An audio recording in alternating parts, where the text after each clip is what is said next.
미가서 6장 6절에서 8절 제가 읽겠습니다. 내가 무엇을 가지고 여호와 앞에 나아가며 높으신 하나님께 경배할까? 내가 번제물로 1년 된 송아지를 가지고 그 앞에 나아갈까? 여호와께서 천천의 순양이나 만만의 강물 같은 기름을 기뻐하실까? 내 허물을 위하여 내 맏아들을 내 영혼의 죄로 말미암아 내 몸의 열매를 드릴까? 사람아, 주께서 선한 것이 무엇임을 내게 보이셨나니 여호와께서 내게 구하시는 것은 오직 정의를 행하며 인자를 사랑하며 겸손하게 내 하나님과 함께 행하는 것이 아니냐. 아멘. 오늘은 미가서 말씀을 묵상하도록 하겠습니다. 선지서를 묵상할 때는 그 선지자가 활동했던 시대적 배경 속에서 말씀을 선포한 것이니까 그 선지서의 배경이 되는 상황들을 먼저 좀 살펴봐야 됩니다. 미가서도 마찬가지입니다. 미가 선지자가 활동했던 그 상황을 먼저 살피고 미가서의 내용을 파악해야 할 것 같습니다. 미가서 1장 1절에 보시면 미가 선지자가 언제 활동했는지 시대적 배경이 나옵니다. 같이 읽겠습니다. 시작. 유다의 왕들 요담과 아스와 히스기야 시대에 모레셋 사람 미가에게 임한 여호와의 말씀 곧 사마리아와 예루살렘에 관한 몫이라.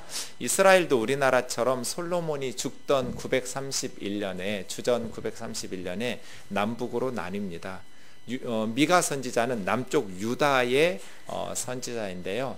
요담, 아하스, 히스기야 시대, 이사야 선지자하고 동시대 인물입니다. 700년 경에 활동했던 선지자인데요. 저 아하스 왕 시대에 북이스라엘이 멸망하게 됩니다. 아수르에 의해서 북이스라엘이 멸망하는 그 시대에 활동했던 선지자가 미가입니다.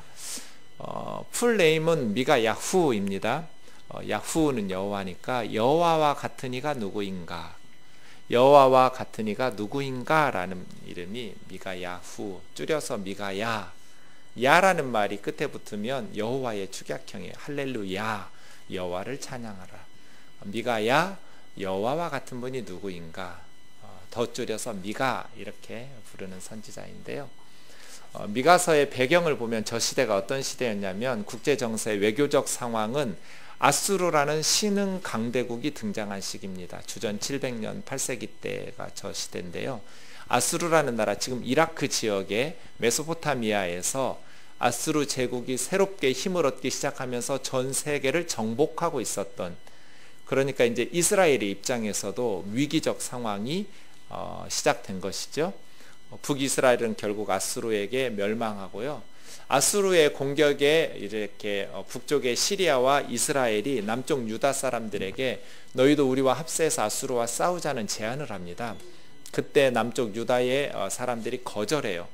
아수르와 싸우는 것을 거절하니까 북이스라엘과 아람, 시리아가 연합국을 형성해서 남유다 예루살렘을 침략하는 전쟁을 일으킵니다. 그때 이제 남쪽의 유다왕 아하스가 예루살렘 성전에 헌물로 바쳤던 보물들, 예루살렘 왕궁의 보물들 다 끄집어내 가지고 아수르 왕에게 조공을 갖다 바치면서 우리 좀 살려달라고 원조를 요청하고 아수르가 북이스라엘을 멸망시키면서 유다는 살아남게 되는 그러한 국제 정세가 아주 좀 힘겨워졌던 그러한 상황입니다. 이스라엘의 정치적 상황은 친아수르파가 득세했고요. 이제 백성들은 아수르의 위협에 대해서 불만을 품고 있으니까 애굽이나 바벨론과 연합을 하는 사람들에게 지지를 보내고 있었던, 어쨌든 국제 정세가 시끄러워지니까 유다에서도 지금 불안한 상태에서 아수르와 동맹을 맺어야 된다, 아니다 애굽이나 바벨론과 동맹을 맺어야 된다, 이런 의견들이 이스라엘 정가의 이슈였던 시기입니다.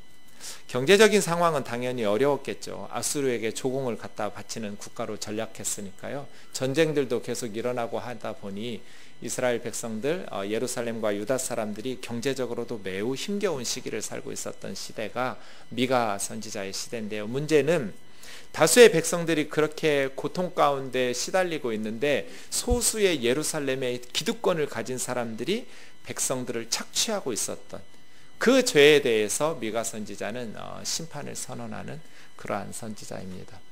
영적으로도 매우 타락해서요, 우상 숭배가 극심했습니다. 왕이라는 자가 자기 아들을 불살라서 이방 신에게 바쳤고요. 아하스가 그랬습니다.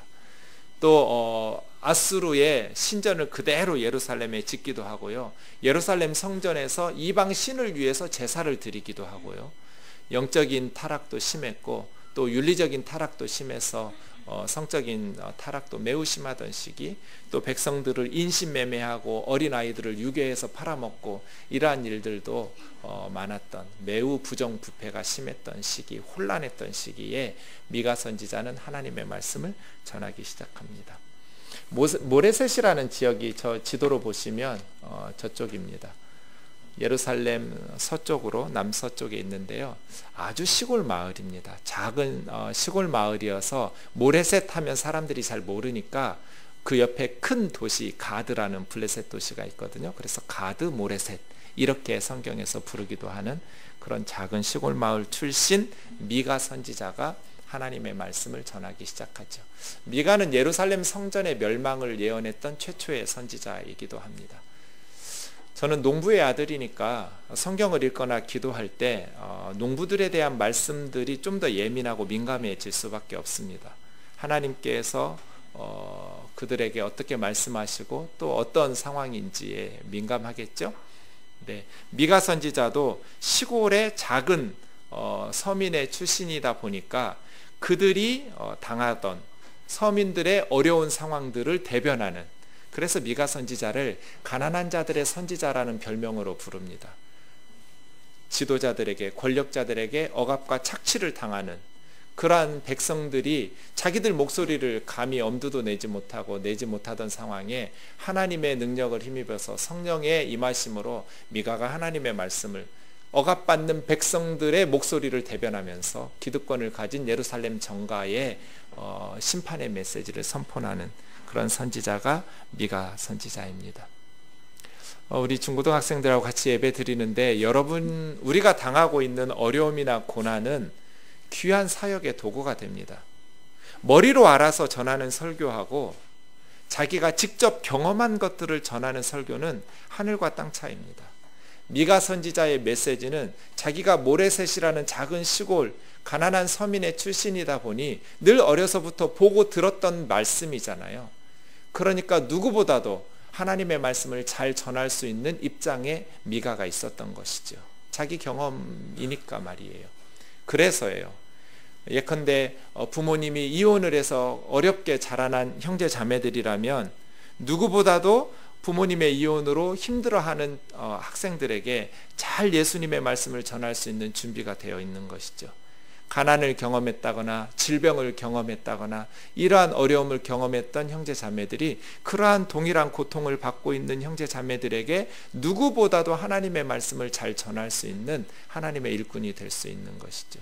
그런 의미에서요, 우리가 어려운 고난을 겪고 또 보통 사람들이 겪지도 않는 특이한 어려움을 당하고 있다면 하나님께서 우리를 사랑하지 않으셔서가 아니라 그 어려움을 통해서 하나님께서 우리에게 새로운 사명을 주시고, 또 그렇게 어려움을 당하고 있는 사람들을 단순히 지식적으로 입으로 전하는 것이 아니라 정말 내가 경험해서 우러나는 하나님의 말씀을 전할 수 있는 사명이 있는 자들로 쓰임받는 도구가 됩니다.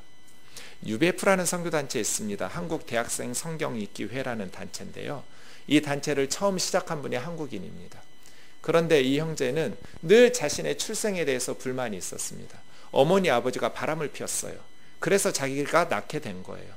그래서 자라면서 어머니 아버지에게 숫째 많이 대항하고 대들었어요.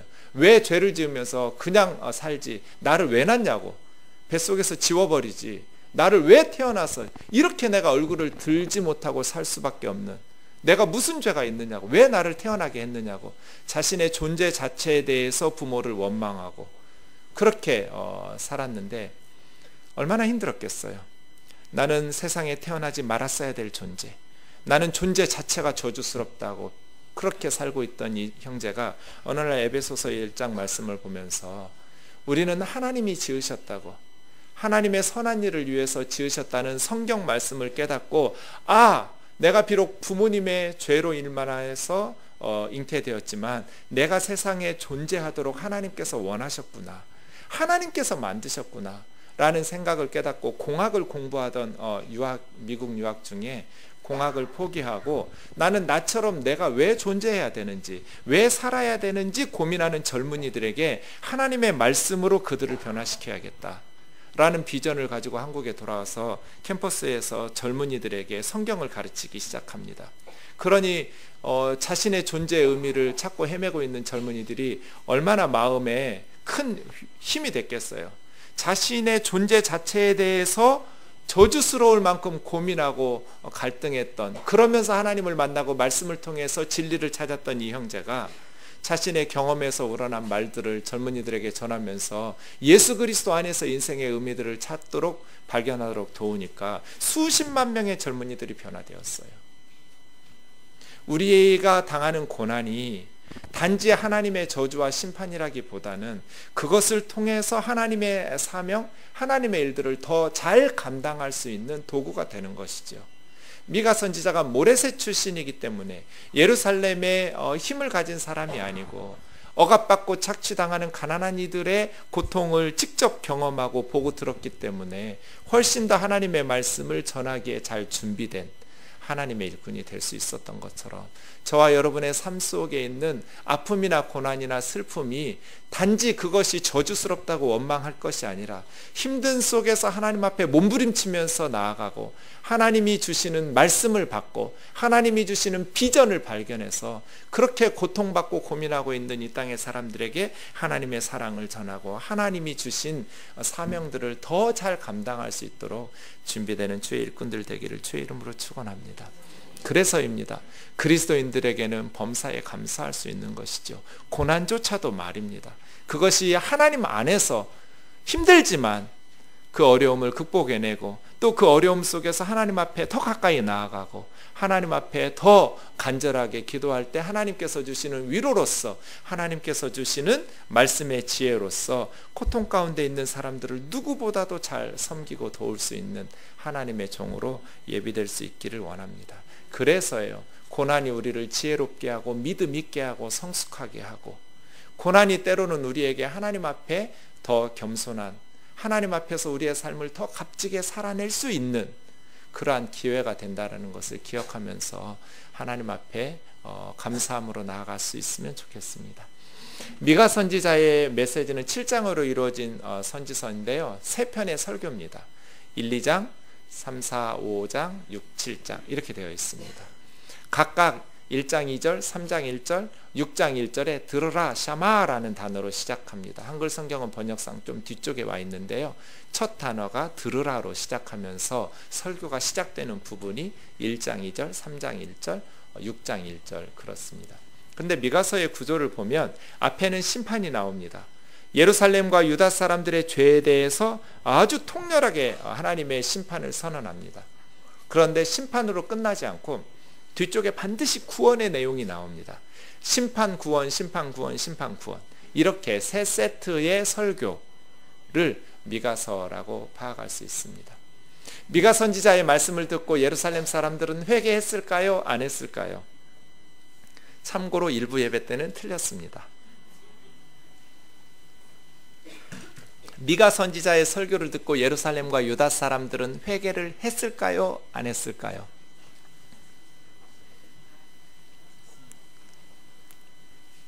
했을 것 같으세요? 안 했을 것 같으세요? 안 했을 것 같다고 일부에 대답해서 틀렸어요. 안 했으면 망했겠죠. 미가 때. 남쪽 유다는 언제 망해요? 제가 아까 말씀드렸잖아요. 미가 때 북이스라엘이 망했다고. 남쪽 유다는 망하지 않았어요. 왜 그랬을까요? 미가 선지자의 심판의 말씀을 듣고 회개했어요. 누가? 히스기야가. 이것을 기록한 게 예레미야 26장 18절 19절인데요. 예레미야는 미가보다 한 100여 년 후에 예레미야 때 유다는 망해요. 예루살렘은. 네. 유다 왕 히스기야 시대에 모레셋 사람 미가가 지금 오늘 보려는 미가 이야기하고 있는 것이죠. 유다 모든 백성들에게 예언하여 이르되 만군의 여호와께서 이같이 말씀하셨는데 시온은 밭같이 뒤집어 엎어 갈아 엎어버릴 것이고 또 예루살렘은 돌무더기처럼 폐허가 될 것이고 이 성전 산도 수풀처럼 다 잡목이 우거지는 잡초가 우거지는 그렇게 숲과 같이 될 것이다. 폐허가 될 거다. 미가 선지자가 이렇게 예루살렘과 성전의 멸망을 예언했는데 19절이요. 유다 왕 히스기야와 모든 유다 사람들이 그를 죽였느냐?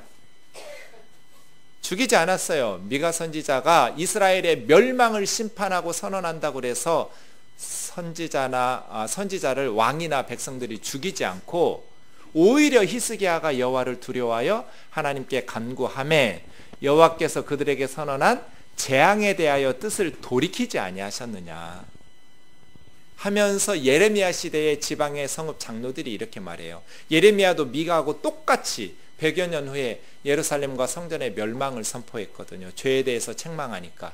그런데 예루살렘의 여호와김 왕과 유다 고관들이 이놈은 반드시 죽여야 된다. 성전이 무너지다니, 예루살렘이 망하다니, 저런 매국노를 가만두면 안 된다고, 죽여야 된다고 말하고 있을 때 지방 성읍의 장로들이 미가 얘기를 하는 거예요.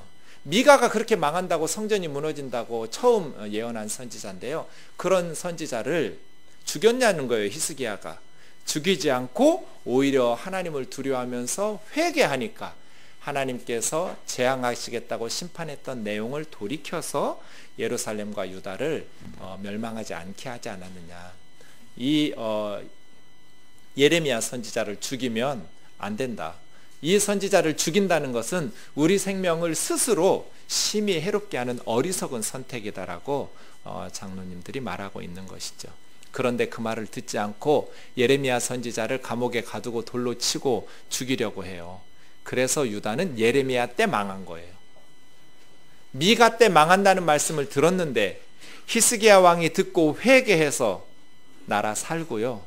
예레미야 때도 동일한 말씀을 들었는데 예레미야 때는 이스라엘 백성들이 회개하지 않고 계속해서 악을 행하다가 예레미야 선지자를 죽이다가 나라가 망하게 된 거예요. 지금 우리나라가 매우 어려운 상황인데요. 하나님의 말씀을 듣고 회개하면 우리는 히스기야처럼 지혜롭게 나라를 건질 거고요. 하나님의 말씀을 듣고도 회개하지 않으면 계속해서 지금처럼 부패한 나라가 되면 우리나라도 망하겠죠. 예레미야 시대처럼. 하나님의 말씀은 우리를 심판하시는 게 목적이 아니에요. 회개해서 구원하시는 데 목적이 있는 것이죠. 미가 선지자는 심판의 말씀과 더불어 구원의 말씀, 소망의 말씀을 함께 전하면서 너희가 회개하고 돌이키면 하나님께서 구원하실 것이다 라고 약속하시는 것입니다. 그렇게 하나님의 말씀이 그 시대를 살려내게 됩니다. 그래서 이사야와 미가 때문에 저는 예루살렘과 유다 사람들이 멸망하지 않았다라고 생각이 됩니다. 오늘 본문 6장 6절에서 8절 말씀은 1절에서부터 8절까지 흐름이 있거든요. 재판에 대한 내용이에요. 가만 보면 먼저 1절에서 2절 상반절까지는 증인들, 재판의 증인들을 소환하고요. 그 다음 2절 하반절에서 이제 피고가 소환됩니다. 3절부터 5절까지는 하나님께서 먼저 말씀을 하시고 미가 선지자가 하나님의 대리인이에요. 하나님이 말씀하시니까 7절에서 또 이스라엘 백성들이 반론을 펼쳐요. 그리고 마지막 8절에 그 반론에 대한 하나님의 대답, 그것이 우리가 잘 아는 미가서 6장 8절입니다. 우선 좀 1절부터 보시죠. 2절까지 읽겠습니다. 시작. 너희는 여호와의 말씀을 들을지어다. 너는 일어나서 산을 향하여 변론하여 작은 산들이 내 목소리를 듣게 하라 하셨나니 너희 산들과 땅의 견고한 지대들아 너희는 여호와의 변론을 들으라. 여호와께서 자기 백성과 변론하시며 이스라엘과 변론하실 것이라. 네, 하나님께서 변론하신다고 재판이 열리고 있는데 증인은 산들, 땅의 견고한 지대들이에요. 산들은 없어지지 않잖아요. 그러니까 증인으로서 또 산들과 견고한 땅의 지대들은 이스라엘 백성들이 그 땅에서 어떻게 살았는지를 지켜봤잖아요. 그러니까 증인의 역할을 할 수 있었겠죠. 산들이나 땅의 견고한 지대들을 증인으로 세우고, 그 다음 이제 피고가 소환되는데 피고는 다름 아니라 하나님께서 자기 백성으로 삼으신 이스라엘 백성들이 피고입니다. 3절에서부터 5절까지 먼저 하나님의 말씀이 선포됩니다. 같이 읽겠습니다. 시작. 이르시기를 내 백성아 내가 무엇을 내게 행하였으며 무슨 일로 너를 괴롭게 하였느냐. 너는 내게 증언하라. 내가 너를 애굽 땅에서 인도해 내어 종노릇하는 집에서 속량하였고 모세와 아론과 미리암을 내 앞에 보냈느니라. 내 백성아, 너는 모압 왕 발락이 꾀한 것과 볼의 아들 발람이 그에게 대답한 것을 기억하며 시딤에서부터 길갈까지의 일을 기억하라. 그리하면 나 여호와가 공의롭게 행한 일을 알리라 하실 것이니라. 하나님 먼저 말씀하셔요. 피고를 소환해 놓고 내 백성이라고 2번이나 부르시면서, 내 백성아, 많은 나라 사람들 중에서 특별히 이스라엘을 하나님의 백성으로 선택하셨잖아요. 내 백성아, 내게 말해보라고. 내가 너희에게 무슨 잘못을 했냐? 내가 너희를 어떻게 괴롭게 했냐?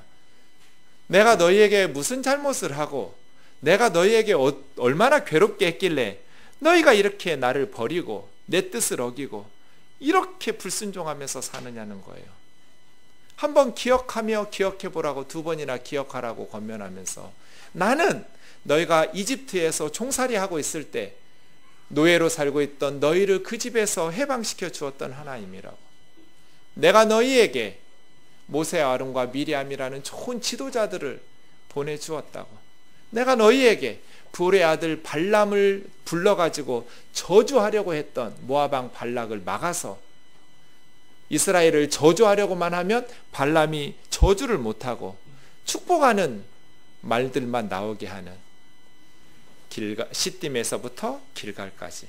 시딤은 광야 40년의 마지막 모압 땅이, 요단강 바로 앞에 있는 땅이 시딤이에요. 그리고 요단강 건너서 길갈은 가나안 땅의 첫 번째 도시가 길갈이었어요. 시딤에서 길갈까지, 그 말은 광야 40년에서 약속의 땅 가나안까지, 그리고 그 사이를 홍해바다 가르듯이 요단강을 갈라서 들어오게 하신 하나님의 은혜를 기억해 보라는 거예요. 그럼 내가 너희들에게 얼마나 공의롭게 했는지, 내가 너희에게 얼마나 많은 은혜를 베풀어서 하나님의 역할을 했는지 알 수 있을 거라는 거예요. 네, 오늘 감사절인데요. 감사는 하나님께서 우리를 위해서 행하신 것들을 기억하는 데서 나와요. 기억상실증에 걸린 사람은 감사가 없어요. 하나님께서 우리에게 베푸신 은혜들을 기억해내는 것, 천하 만민 중에서 우리를 하나님의 백성으로 선택해 주시고 우리를 사랑하셔서 예수 그리스도를 십자가에 내어주신 것을 기억하는 사람들이 감사가 많아요. 감사가 많은 사람들이 행복해요. 불평과 원망이 많은 사람, 아무리 돈이나 권력이나 명예가 많아도 행복하게 살지 못하더라고요. 그런데 감사가 많은 사람은 반드시 행복하게 살아요. 어떤 사람이 감사가 많은가? 기억하는 사람이에요. 네. 어머니, 아버지가 나를 위해서 고생하고 희생한 것을 기억하면서, 고생하면서 키워주신 것을 기억하면 부모님에 대한 감사가 생겨요. 다 잊어버리면 불평과 원망과 무감각한 생각으로 살아가게 되지만, 기억해 보라는 거예요. 내가 너희를 노예로 살고 있던 이집트에서 해방시켜 준 것을, 홍해를 가르고 광야에서 만나와 메추라기로 먹이고, 또 저주하려고 했던 발락의 의도를 무너뜨리고 오히려 축복하게 하고, 너희에게 공의로 행한 하나님의 그 은혜들을 기억하라는 거죠. 그랬더니 이스라엘 백성들이 이렇게 대답을 했어요. 6, 7절 같이 읽겠습니다. 시작. 내가 무엇을 가지고 여호와 앞에 나아가며 높으신 하나님께 경배할까? 내가 번제물로 일려된 송아지를 가지고 그 앞에 나아갈까? 여호와께서 천천의 순양이나 만만의 강물 같은 기름을 기뻐하실까? 내 허물을 위하여 내 맏아들을 내 영혼의 죄로 말미암아 내 몸의 열매를 드릴까? 여러분, 지금 재판 과정에서 이스라엘이 반론을 펼치는데요, 이 6, 7절이 어때요? 그렇지, 하나님이 우리를 종살이에서 해방시켜 주셨고, 하나님께서 우리에게 좋은 지도자들 주셨고, 하나님께서 우리에게 많은 은혜를 공의롭게 행하시면서 베풀어 주셨지. 감사합니다, 주님. 그런데 우리가 주님 말씀대로 살지 못했습니다. 용서해 주십시오. 잘못했습니다. 이렇게 말하는 게 아니라, 오히려 내가 무엇을 가지고 그럼 하나님께 경배할까? 하나님이 우리에게 이런 많은 은혜를 베풀어 주셨으니 1년 된 순양을 가지고 나가면 기뻐나 하실까? 천천의 순양을 가지고 가야지 않을까? 만만의 강물같이 흐르는 기름을 가지고 가면 기뻐하실까? 하나님이 내 맏아들을 산채로 불살라 바치면 기뻐하실까? 내 죄를 위해서 내 몸의 열매는 자녀들이에요. 우리 아들, 딸들을 하나님 앞에 갖다 바치면 하나님께서 기뻐하실까? 이게 지금 대답이 무슨 대답이 이래요? 엄마가 아들에게 아들아 게임 그만하고 공부 좀 해라.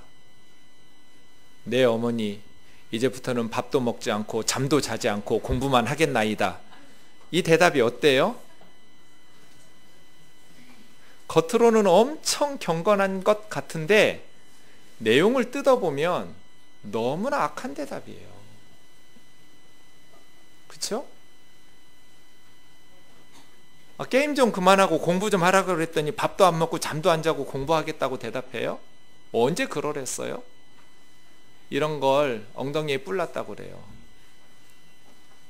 어기장난 소리 하는 거예요. 하나님께서 이스라엘 백성들에게 언제 천천의 순양을 갖다 바치고 만만의 강물같이 흐르는 강물 같은 그런 기름을 바치래요. 언제 자식을 불살라다 바치며 몸의 열매를 하나님 앞에 바치면 기뻐하신대요? 하나님 그러신 적 없어요. 그런데 하나님께서 이스라엘 백성들에게 바르게 살라고 말하니까 내가 도대체 너희에게 무슨 잘못했냐고, 내가 무슨 불의를 너희에게 행하였느냐고, 어떻게 내가 너희를 괴롭게 했길래 이렇게 내 말을 듣지 않고 우상을 숭배하고 예루살렘 성전에서 이방 신에게 제사드리고 이렇게 선지자를 보내셔서 책망하니까 이스라엘 백성들이 엉뚱한 얘기하고 있는 거예요. 겉으로는 매우 경건한 고민을 하는 것 같은데 매우 경건한 단어들을 나열해 놨는데 내용을 뜯어보면 정말 못된 녀석들이 대답하는 것 같은, 하나님 섬기는 게 너무 귀찮다는 거예요. 하나님 앞에 예배하는 것, 하나님 기쁘시게 하는 게 너무 번거롭고 귀찮고 힘들어요. 내 맘대로 살지 못하게 하시니까. 하나님은 너무 우리를 힘들게 하는 분? 주일 아침마다 일어나서 예배 나와야 되고 자꾸 봉사하라고 그러고 하나님 앞에 헌금하라고 하고 이러니까 지금 불만을 토로하는데 천천의 순양을 갖다 바치면 기뻐하실까? 만만의 기름을 갖다 바치면 좋아하실까? 내 자식이라도 불살라 바치면 하나님 그거 원하시나? 그렇게 나가야 되나? 하나님 앞에 나아갈 때 불평하고 원망하고 하나님 섬기는 게 너무 귀찮다는 거예요. 하나님 앞에 예배하고 하나님 말씀 듣는 게 너무 귀찮아, 너무 힘들어 라고 말하면서 천천의 순양, 만만의 강물 같은 기름, 하나님을 이런 식으로 몰아붙이고 있는 거예요. 너무 악하죠. 마지막 하나님의 대답 8절 같이 읽겠습니다. 시작. 사람아, 주께서 선한 것이 무엇임을 내게 보이셨나니 여호와께서 내게 구하시는 것은 오직 정의를 행하며 인자를 사랑하며 겸손하게 내 하나님과 함께 행하는 것이 아니냐. 언제 하나님이 천천의 순양, 1000마리 아니에요? 1000 곱하기 1000이니까 100만 마리예요. 언제 하나님이 천천의 순양을 갖다 바치라 하더냐? 언제 하나님이 만만의 강물같이 흐르는 기름을 갖다 바치고 언제 자식들을 불살라 바치라고 했냔 말이에요. 하나님이 선한 것이 무엇임을 너희에게 보여주셨다. 하나님께서 우리에게 선한 것이 무엇인지 가르쳐 주셨어요. 하나님이 무엇을 우리에게 요구하시는지, 하나님께서 지극정성으로 우리를 사랑하시고 돌보시면서 우리가 어떻게 살기를 원하셨는지 가르쳐 주셨어요. 그 세 가지예요. 하나님이 우리에게 원하신 것은 뭐예요? 첫째, 정의를 행하고. 정의라고 번역된 말은 미슈파트예요. 재판이라는 단어인데요, 이걸 정의라고 번역하기도 해요. 그러니까 공정한 재판이에요. 재판할 때 공정한 건 뭐예요? 그 사람이 힘이 있든지 가난하든지 봐주지 않고 정직하게 판단하는 거죠. 지위 고하를 막론하고 죄 지은 사람에게는 죄 있다고 판결하고 죄 없는 사람에게는 무죄라고 판결하는 게 정의로운 재판이죠. 하나님께서 우리에게 원하시는 건 정직, 정의로운 거예요. 두 번째는요, 인자를 사랑하는 것. 인자는 헤세드예요. 끝없는 사랑, 변함없는 사랑. 우리가 다른 사람들을 사랑하는데 마지못해 억지로 사랑하는 것이 아니라 인자를 사랑할 만큼 사랑 베푸는 것을 기뻐하라는 거예요. 다른 사람을 구제하고 섬기고 돕는 것, 남에게 친절을 베풀고 사랑을 베푸는 것을 사랑에 빠진 사람처럼 기쁘게 하라는 것이죠. 세 번째는 겸손히 하나님과 함께 동행하는 것. 하나님께서 저와 여러분에게 원하시는 건 이거예요. 이게 선한 거예요. 천천의 순양이 아니고요. 만만의 강물이 같은 기름이 아니에요. 하나님께서 하나님의 자녀들에게 은혜를 베푸시면서 요구하시는 것은 정의를 행하면서 살아라. 그리고 어려운 사람들에게 인자를 베풀어라. 기쁘게, 사랑스럽게, 그리고 겸손하게 하나님과 동행하는 삶을 추구하면서 살아라 해요. 많은 헌금이 아니에요. 큰 하나님의 사역의 열매가 아니에요. 위대한 업적이 아니에요. 많이 하면 좋겠지만 굳이 그러지 않아도 돼요. 최선 다하면 되죠. 정직하게 사는 것, 사랑을 베풀면서 더불어 함께 사는 것, 겸손하게 하나님과 함께 동행하면서 사는 것. 세상 사람 누구나 할 수 있어요. 꼭 명문대에 가야만 할 수 있는 거 아니에요. 꼭 재벌이 되어야만 할 수 있는 거 아니에요. 부유한 사람은 부유한 대로, 가난한 사람은 가난한 대로, 많이 배운 사람은 많이 배운 대로, 조금 배운 사람은 조금 배운 대로, 다 자신에게 주신 하나님께서 세우신 삶의 자리에서 행할 수 있는 거예요. 이게 선한 것이고 이것이 하나님께서 우리에게 구하시는 거예요. 천천의 순양을 하면 몇 명이나 하나님을 기쁘시게 하겠어요. 내 맏아들을 산채로 하나님 앞에 바친다면 몇 명이나 하나님 앞에 나아갈 수 있겠어요. 그런데 하나님께서 원하시는 건 그런 게 아니에요. 그런데 이스라엘 사람들은 어떻게 살았어요? 그들의 죄에 대해서 정의롭지도 않았고 인자를 베풀지도 않았고 겸손하게 하나님과 동행하지도 않았어요. 그 자들에 대한 죄에 대한 심판이 가장 분명하게 드러나는 곳이 두 번째 설교인데요. 3장 1절부터 좀 보겠습니다. 야곱의 우두머리들과 이스라엘 종족의 통치자들아 들으라. 백성의 지도자들의 본분이 뭐예요? 정의를 아는 것이 너희 본분 아니냐. 정의를 안다라는 것은 그냥 지식적으로 아는 게 아니에요. 구약성경에서 안다는 것은 행함이 반드시 따르는 게 아는 거예요. 이런 거죠. 얼른 일어나. 지금 일어나지 않으면 학교 지각이야. 알았어. 그리고 계속 자요. 그럼 걔는 안 거예요, 모른 거예요? 엄마가 아이를 깨워요. 얼른 일어나. 지금 안 일어나면 학교 지각이야. 알았어. 얘는 아는 거예요, 모르는 거예요? 모르는 거예요. 벌떡 일어나는 애가 안 거예요. 정의를 안다는 것은 머리로 안다는 게 아니에요. 그걸 실천하는 사람이 아는 거예요. 백성의 지도자들, 이스라엘의 통치자들이 알아야 될 것은 정의. 정의를 아는 것이 너희의 본분 아니냐. 정의라는 게 뭐예요? 백성의 지도자들이 해야 될 정의의 실천은 뭐예요? 선하게 사는 사람들은 이익을 주고 더 잘할 수 있도록 격려하고 칭찬하고, 악하게 사는 사람들은 제재하고 억제하고 못하도록 막아내고, 이게 정의죠. 대통령이 해야 될 일은 선한 사람들, 정직한 사람들에게는 지원해주고, 악을 행하는 사람들은 억제하고 불이익을 주고 퇴출시키는 것이 지도자의, 통치자의 정의죠. 그런데 이스라엘 지도자들은 반대로 했다는 거예요. 선은 미워하고 악을 기뻐해요. 지도자들이 왜 선을 미워하고 악을 기뻐했을까요? 왜 권력을 가진 사람들이 죄를 지을까요, 여러분? 왜 청와대가 죄를 지을까요? 왜 국회의원들이 죄를 지을까요? 왜 죄를 지을까요? 제가 그렇게 말씀드리잖아요. 돈 때문이라고. 돈 때문에 죄 짓죠. 네. 이스라엘 백성들 통치자들이 왜 선을 미워하고 악을 행했겠어요? 왜 악을 기뻐해요? 돈 때문이에요. 백성들의 가죽을 벗기고 그 뼈에서 살을 뜯어 살을 먹으며 그 가죽을 벗기며 뼈를 꺾어 다지기를 냄비와 속 가운데 담을 고기처럼 하는도다. 통렬한 질타예요. 백성들을 섬기라고 권력을 주었더니 예루살렘 정가의 권력자들이 백성을 개 돼지로 한 거잖아요.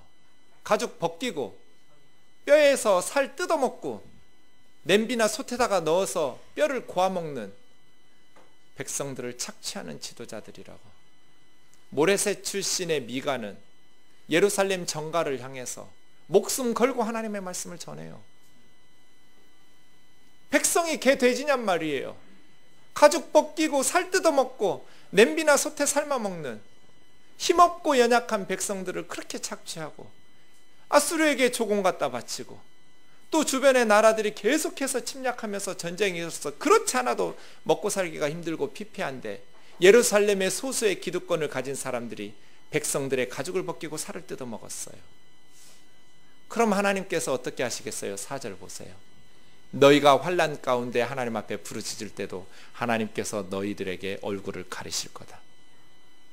너희가 다급해서 부르짖을 때에도 너희가 백성들의 억울한 소리 외면했기 때문에 하나님도 너희들의 부르짖음에 외면하실 것이다. 하나님의 기도의 응답을 받게 하려면, 하나님의 응답을 기대했다면 백성들의 신음소리를 들었어야죠. 5, 6절 보세요. 그럼 우리는 그런 질문이 생겨요. 제사장들은 뭐 했어? 선지자들은 뭐 했어? 그렇게 맹수들처럼 연약한 백성들을 억압하고 착취하는 나라가 망가지게 됐다면 제사장들이 뭐하고 선지자들은 뭐 했냔 말이에요. 내 백성을 유혹하는 선지자들은 입에 물 것을 있으면 평강을 외치나 그 입에 무엇을 채워주지 아니하는 자에게는 전쟁을 준비하는도다. 목사들은 왜 타락할까요? 돈 때문이에요. 선지자들도 제사장들도 입에다가 뭘 물을 걸 주면 샬롬을, 축복을 선언해 주는데 입에 뭘 채워주지 않으면 죽이려고 덤벼요. 전쟁을 하는 것처럼.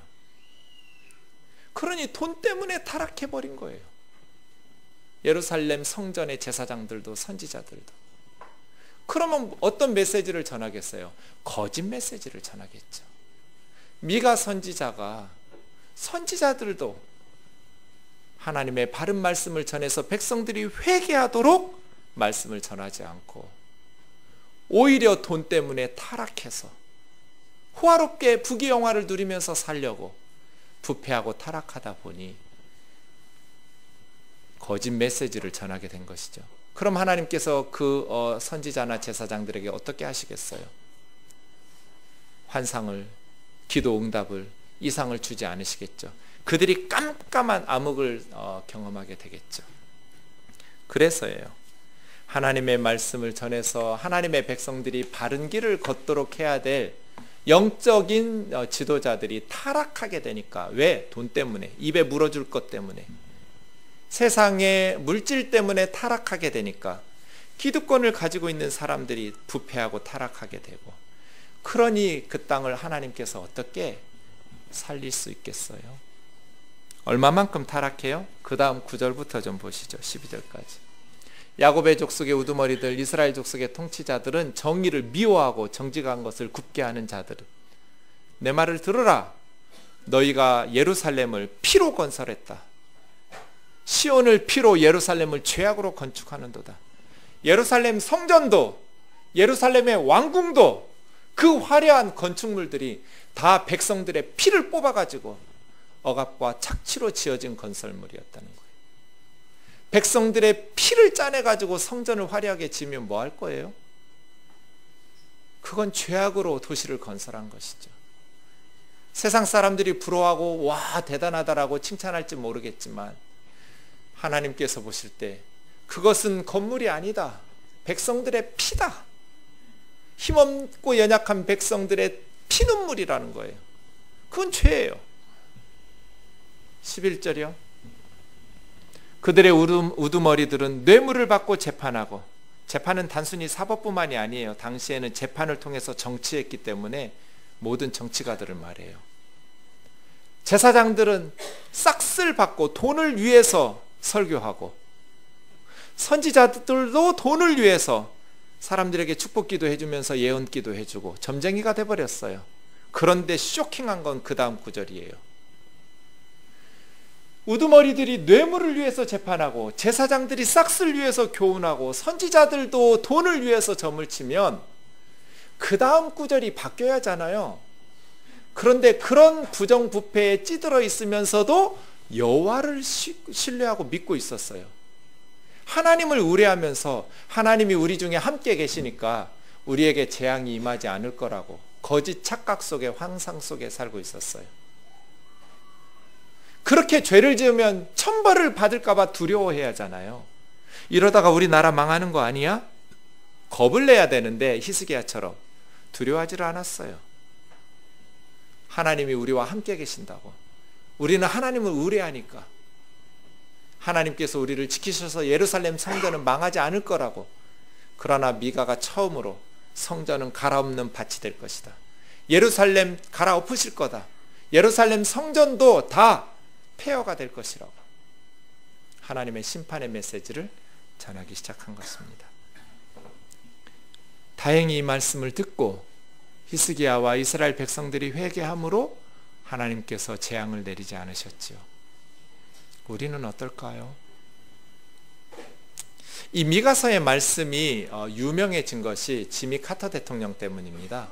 미국의 39대 대통령 카터가 대통령 취임식 때 두 구절을 인용합니다. 제가 전문을 좀 여러 번 반복해서 읽었는데요.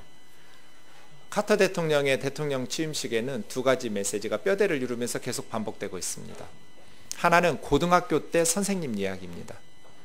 자기 고등학교 때 여선생님이었던 줄리아 콜맨이라는 분이 그래서 어린 아이들에게 바르게 가르치는 게 중요해요. 선생님이 뭐라고 아이들에게 가르쳤냐면, 우리는 변하는 시대에 적응해야 된다. 변하는 이 세상에 적응하면서 살아야 되지만 불변하는 하나님의 말씀의 원칙들은 지켜야 된다. 변하는 사회에 적응하되 불변하는 하나님의 말씀의 원칙들을 지켜가라고 가르친 거예요. 그리고 나서 카터 대통령이 우리가 붙잡아야 될, 미국이 앞으로 나아가야 될 불변하는 하나님의 말씀이 뭐냐 하고서 미가서 6장 8절을 읽습니다. 사람아, 주께서 선한 것이 무엇임을 내게 보이셨나니 여호와께서 내게 구하시는 것은 오직 정의를 행하며 인자를 사랑하며 겸손하게 내 하나님과 함께 행하는 것이 아니냐. 이것이 변하는 사회에 불변하는 우리가 붙잡아야 될 하나님의 원리라고. 정의를 행하고 인자를 사랑하고 겸손하게 하나님과 동행하는 것, 그것이 우리의 사명이라고. 우리는 더 많이 가졌다가 반드시 더 훌륭하다는 의미가 아님을 배웠고, 미국처럼 거대한 나라에도 한계가 있다는 것을 터득했으며, 우리가 모든 질문에 대답하고 모든 문제를 해결할 수 없다는 것을 알게 되었습니다.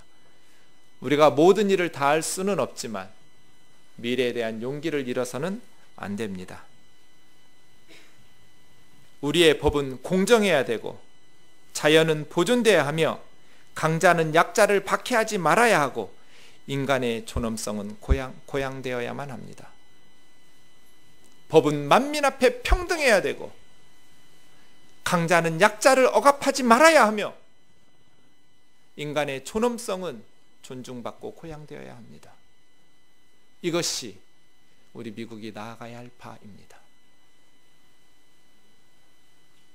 자료를 찾다 보니까 2013년에 7월 19일에 목사님들 몇 명이 청와대 박근혜 대통령을 찾아갔어요.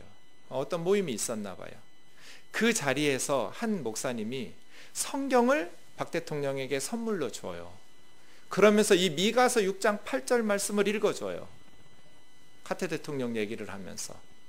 그때 대통령 취임한 지 5개월 됐을 때예요. 막 대통령에 취임한 박 대통령에게 한 목사님이 정의를 행하고 인자를 사랑하며 겸손히 하나님과 동행하는 것이 대통령의 사명이라고. 그 말씀을 귀담아 들으셨다면 4년여가 지난 지금 얼마나 우리 사회가 행복해졌을까, 그런 안타까움이 들어요. 사랑하는 형제 자매 여러분, 더 많이 가졌다가 반드시 더 훌륭하다가 아니에요. 그런데 우리가 꿈꾸는 건 뭐예요? 더 많이 가졌다예요. 우리의 인생은 죽어봐야 평가가 나요. 사람들이 칭찬한다고 해서 우리 인생이 성공한 게 아니잖아요. 죽은 후에 주님 앞에 섰을 때 잘했다고, 잘 살았다고 칭찬받아야 우리가 제대로 산 거예요. 세상 사람들은 더 많이 가진 것을 부러워하고 더 훌륭하다라고 평가할지 모르겠지만 하나님은 그렇지 않아요. 더 많이 가졌다가 아니라 정의를 행하는 건 말이에요. 명문대가 아니라 정의를 행하는 건 말이에요. 1등이 아니라 정의를 행하는 건 말이에요. 1등 하면 좋겠죠. 명문대 가면 좋아요. 그런데 아니어도 상관없어요. 최선 다하면 되죠. 제가 신대원을 몇 달 만에 입학한 지 자퇴하려고 그랬었어요. 심각하게 목사 되려고, 선교사 되려고 신학교 입학했는데 첫 시험 보고 시험에 들었어요. 전도사님들이 목사 되겠다는 사람들이 컨닝을 하는 거예요. 그게 너무너무 용납이 안 돼서 이런 학교 그만둬야겠다고. 얼마나 힘들었는지 몰라요. 1등이 하나님께 영광이 아니에요. 정의를 행하는 것, 정직하게 사는 것 말이에요. 최선을 다해서 노력하면서 살면 되죠. 그런데 더 많이 가졌다가 반드시 더 훌륭하다로 만든 우리 어른들 때문에 우리 아이들이 어려서부터 거짓말해요. 기득권을 가진 사람들이 힘없는 사람들을 착취하고 억압하고 거짓말을 하니까 수단 방법 가리지 않고 권력을 가지려고 백성들이 어려서부터 몸부림치면서 경쟁사회에서 살아가다 보니 정의를 행하는 것이 우스워져 버렸어요. 바보가 돼버렸어요. 맨날 손해보니까요. 인자를 사랑하는 것, 겸손히 하나님과 행하는 것, 옳은 줄 알면서도 현실 속에서는 수단 방법 가리지 않고서라도 더 크고 더 많이 가지는 것을 성공이라고 착각하면서 사는, 빛이 어둠을 몰아내야 되는데 어둠을 몰아낼 힘이 없어요. 소금이 부패를 막아내야 되는데 부패를 막아낼 짠맛을 잃어버렸어요.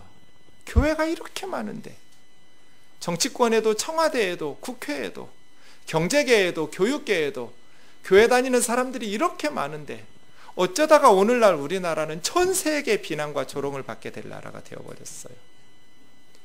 남을 욕하기 전에 먼저 우리 자신을 하나님 앞에 돌아봐야 될 것 같아요. 나는 더 많은 것이 반드시 더 훌륭한 것이 아니라고, 하나님 앞에 섰을 때 부끄러움 없이 설 수 있을 것이라고 그렇게 살아가고 있냔 말이에요. 말씀을 마치겠습니다. 저는 우리나라에 하나님께서 주신 가장 좋은 선물 중에 한 분이 토레이 선교사님 같아요. 예수원을 설립했던 대천덕 신부님. 신부님이지만 성공의 사제니까 개신교 선교사예요. 부모님이 중국 선교사였어요. 어렸을 때 평양에서 학교 다녔어요. 그리고 미국에서 교육을 마치고 다시 한국에 와서 하나님의 말씀을 전했어요. 그런데 아무리 말씀을 전해도 한국교회 성도들이 귀담아 듣지를 않았어요. 왜요? 돈 때문에. 성도들은 기복주의를 부추기는 성도들, 그러한 선교사들에게 열광했어요. 세상적으로도 잘 살 수 있다는 말들에 많이 몰렸어요. 대신부님이 전기도 들어오지 않고 차도 다니지 않는 그 시절에 강원도 산골짜기에 들어가서 예수원을 지었고 거기서 돌아가시는 날까지 한국을 위해서 기도하셨어요. 우리나라를 위해서 말씀을 전하고 죽는 날까지 우리나라를 위해서 눈물로 기도하다가 돌아가신 하나님께서 우리나라에 주신 가장 좋은 선물, 저는 토레이 신부님 같아요. 어느 날 제가 대학생 학교 다닐 때 A4 용지로 벽에 붙은 광고지 하나를 봤어요. 예수원에 대천덕 신부님이 서울대학교에서 강의를 하신다고. 그래서 지하철 타고 버스 타고 서울대학교 강의실에 찾아갔어요. 이제 연세가 너무 많으셔서 서서 말씀을 전하실 수도 없을 만큼 연로하셨어요. 이 할아버지가 의자에 앉아서 2시간 정도, 한 1시간 반 정도 말씀을 전하셨어요. 그때 미가서 6장 8절을 얘기하셨어요. 순서대로 중요합니다. 성도들에게 순서대로 중요합니다. 제일 중요한 건 정직하게 사는 겁니다. 정의를 행하는 것. 그런데 한국교회 성도들이 너무나 거짓말을 잘합니다. 한국교회 목회자들이 너무나 거짓말을 쉽게 합니다. 정직하게 살면 구제해야 될, 인자를 베풀어야 될 사람들이 줄어듭니다. 누구나 자기 힘으로 열심히 성실하게 살면 잘 살 수 있기 때문에. 그래서 정직하게 사는 것이 가장 중요합니다. 두 번째 중요한 것은 인자를 사랑으로 베푸는 것입니다. 긍휼과 자비를 실천하는 것입니다. 그리고 세 번째 중요한 것이 겸손하게 하나님과 함께 동행하는 것입니다. 그런데 한국교회는 거꾸로 합니다. 겸손하게 하나님과 동행하는 것은 엄청나게 강조합니다. 그리고 구제하는 것은 조금 합니다. 그러나 정의를 행하는 것에 대해서는 전혀 관심이 없습니다. 무슨 방법을 써서라도 부유하게 되기를 원하고, 그렇게 해서 많이 세상에서 고위직을 차지하고 많은 헌금을 갖다 바치면 하나님께서 축복하셨다라고 선언합니다. 그래서 한국교회가 염려가 됩니다. 순서를 바꾸십시오. 예수 믿는 우리에게 가장 중요한 것은 더 많이 가지고 더 크고 위대한 것을 바치는 것이 아니라 정직하게 사는 겁니다. 하나님께서 우리에게 요구하시는 첫 번째는 정의입니다. 그리고 두 번째는 인자를 기쁨으로 베푸는 것입니다. 어려운 이웃들을 착취하고 억압하는 것이 아니라 그들에게 사랑을 베풀고 더불어 함께 살아가는 사회를 만드는 것입니다. 그리고 겸손해야 하나님께서 함께 하시고 하나님께서 동행하실 수 있습니다. 하나님을 사랑한다고 말하고 하나님과 동행한다고 말하면서 세상의 권력을 의지하고 세상의 물질을 의지하면서 실질적으로는 무신론자처럼 살지 마십시오. 입으로는 뜨겁게 열심히 믿는다고 말하는데 겉은 뜨거운데 마음속으로는 교만하고 세상의 것들을 의지하느라고 하나님을 내팽개친 한국교회를 향해서 경고하고 바로 얼마 있지 않아서 돌아가셨는데 그 후로 20여 년 동안 한국교회를 보면서 대신부님의 말씀이 늘 생각이 나요. 뜨인들 교우들 정의를 행하면서 살기를 원합니다. 부유하게 살면 좋지만 그렇지 않아도 괜찮습니다. 주님 앞에 갔을 때 칭찬받는 것이 중요합니다. 인자를 사랑하면서 사십시오. 어려운 사람들을 무시하지 말고 그런 환경 속에서 우리 아이들이 어려서부터 기를 쓰고 경쟁해서 살아남으려고 합니다. 불의를 행하면서라도 힘을 가지려고 합니다. 마음이 가난하게 병들어서 진짜 행복이, 진짜 인생의 의미가 무엇인지 모르고 삽니다. 더불어 함께 연약한 사람들에게 인자를 사랑으로 베풀시기를 원합니다. 그리고 겸손하게 우리는 아무것도 할 수 없는 연약한 한 줌의 흙이라는 것을 고백하면서 주님과 동행할 수 있기를 주의 이름으로 축원합니다.